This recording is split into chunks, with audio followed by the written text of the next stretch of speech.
tout d'abord, voici un très beau premier roman, sélectionné d'ailleurs dans la dernière liste du prix Goncourt. Frères d'âme de David Diop, écrit dans un style simple, presque naïf. L'auteur raconte la tragédie des tranchées de la guerre de 14, l'histoire poignante de deux tirailleurs sénégalais, dont l'un va être blessé à mort. Né à Paris, David Diop a grandi au Sénégal, enseigne aujourd'hui à l'université de Pau.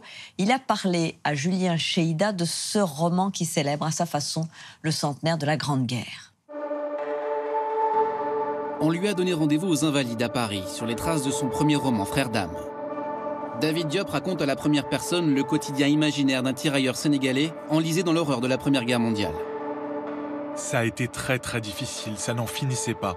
Du matin aux aurores, au soir, les tripes à l'air, le dedans dehors. Le récit est celui d'un homme, Alpha Ndiaye, qui sombre peu à peu dans la folie de la guerre après avoir vu mourir son meilleur ami.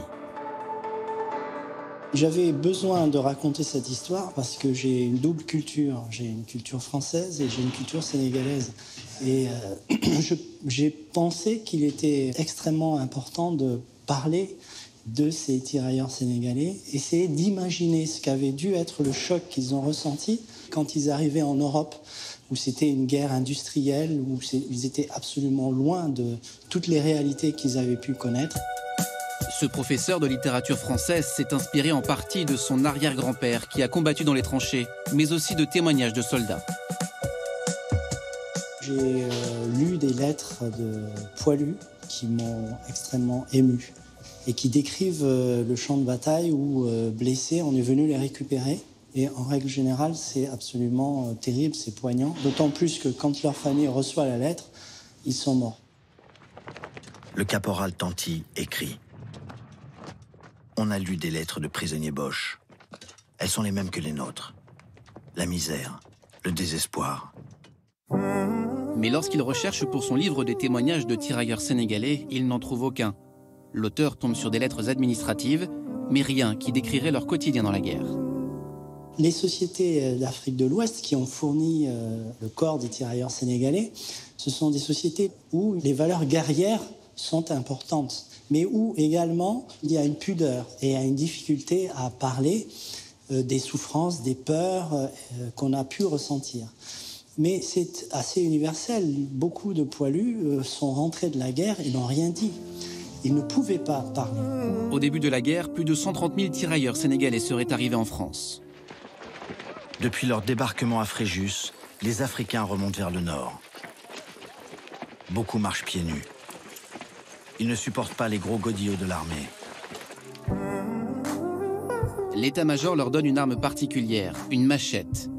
Dans le roman, cette arme devient le symbole de la folie meurtrière du narrateur lorsqu'il ramène des mains coupées de soldats allemands. On a inventé un tirailleur sénégalais sauvage pour faire peur à l'ennemi. Ça, c'est la propagande française. La propagande allemande, en retour, a reproché à la France d'avoir introduit la barbarie à travers les tirailleurs sénégalais. Et donc, en fait, le tirailleur sénégalais, il est pris entre les deux propagandes. Au début, ils ont ri de bon cœur avec moi. Ils se sont amusés de me voir revenir chez nous avec un fusil et une main ennemie. Ils ont même été si contents de moi qu'ils ont pensé me donner une autre médaille. Mais au bout de la 4e main ennemie, ils n'ont plus ri franchement. Les soldats blancs ont commencé à se dire, je l'ai lu dans leurs yeux, ce chocolat est bien bizarre. 30 000 tirailleurs seraient morts durant le conflit. En leur donnant une voix, David Diop redonne une humanité à ces soldats régulièrement envoyés à une mort certaine sur le front. La littérature peut socialiser, en fait. C'est cette question, ce souvenir de la Première Guerre mondiale. Moi, je rencontre maintenant de plus en plus de lecteurs qui me parlent de leurs grands-parents, qui viennent du Béarn, du Limousin, etc. Et il y a comme une sorte de croisement, en fait, d'émotions qui permet une transversalité, en fait, de l'émotion. Son aïeul n'avait pas laissé de lettres. Juste quelques photos qui racontaient le quotidien de soldats dans de rares moments de tranquillité, avant de retourner sur le champ de bataille.